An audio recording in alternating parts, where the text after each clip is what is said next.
जितने Facebook YouTube पर सुन रहे हैं और जितने अशोक नगर की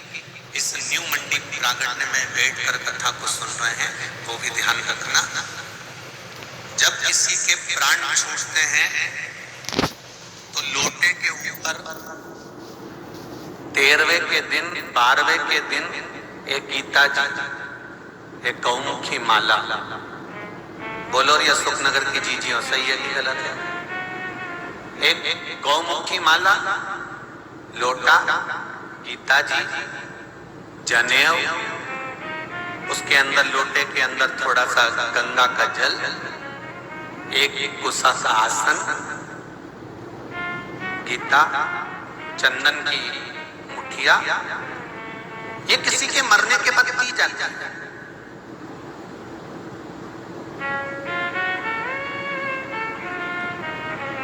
किसको देते हैं?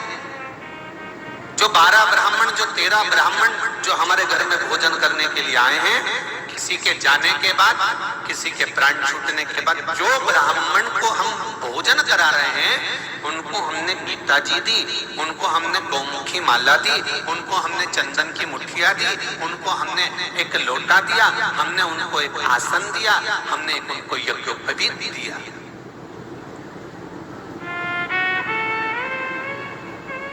अब 13 ब्राह्मण को, 12 ब्राह्मण को किसी के जाने के बाद ये सामग्री जब दी जाती है,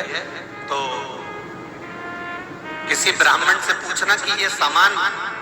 प्रत्येक मरने वाले के बाद ये 12 ब्राह्मण को या 13 ब्राह्मण को ये क्यों दिया जाता है, जिसको पद कहते हैं, ये क्यों देते हैं, इसका कारण क्या है, किस लिए देते हैं? अगर आप ब्राह्मण देवता से पूछेंगे तो वो कहेगा कि जिसके घर का मृत्यु के बाद का हमने अन्न भाग ग्रहण करा है, 12वें का या 13वें का हमने भोजन ग्रहण करा है, उस भोजन को ग्रहण करने के बाद ये माला,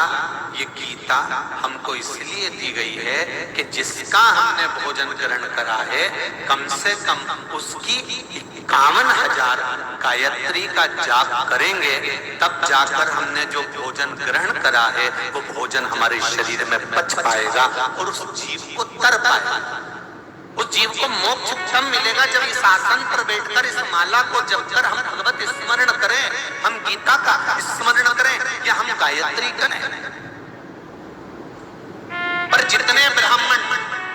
12वें का भोजन करने के बाद जाते हैं, 13वें का भोजन करने के बाद जाते हैं, उनसे निवेदन करूंगा कि कितनी देर बैठकर हम माला जप पाते हैं, कितनी देर बैठकर हम गायत्री का स्मरण कर पाते हैं, कितनी देर बैठकर हम गीता का स्मरण कर पाते हैं, कितनी देर बैठकर हम भगवत चर्चा कर पाते हैं, कितनी देर बैठकर हम भगवत नाम लेते हैं, कितनी देर?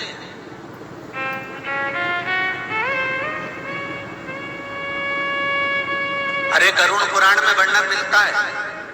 तर्पण शिव महापुराण की कथा सुन रहे हो, जरा सा कानों में सरसों का तेल डालकर बैठना, जरा अच्छे से सुनना,